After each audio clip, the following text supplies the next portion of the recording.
Hey you and welcome to this video where I will help you out how to connect VT markets to MetaTrader 5. And if you want to do this, we go right here to our account of VT markets and then we select right here account. Then we select right here live to demo account and then you will find right here your accounts. Then what we're going to do is we create an account. So we click on open demo account and select right here if you want to use MetaTrader 5 or 4. So we want to use right here MetaTrader 5. So we hold it on 5. Select right here which account type you want to create and then right here select the account currency like this.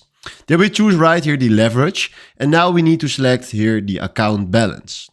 Then right there we click on submit and then right now he created an account for us and will send all the information to our email.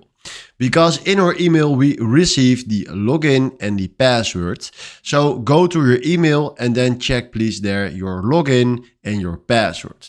Then right after there we go here to downloads and then we go right here to MetaTrader 5. And then what we're going to do is we download it right here for our Windows.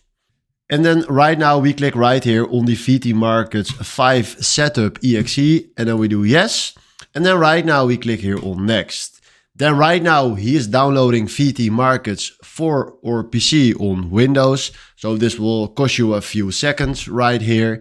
And then when the download is done, we can click right here on finish. And then right now he will automatically open the MetaTrader 5. Then we select right here next. Select right here connect with an existing trading account and then open your email address. Then you will find here the MT5 login, so make sure that you paste it right there. And then you'll find there also your password and paste that right here too. Then right now we select right here finish. And now we just logged in with our demo account and now we can start trading. So this is exactly how you can connect VT markets to MetaTrader 5. Hopefully this was the video where I was looking for. Thanks for watching and have a wonderful day. Ciao.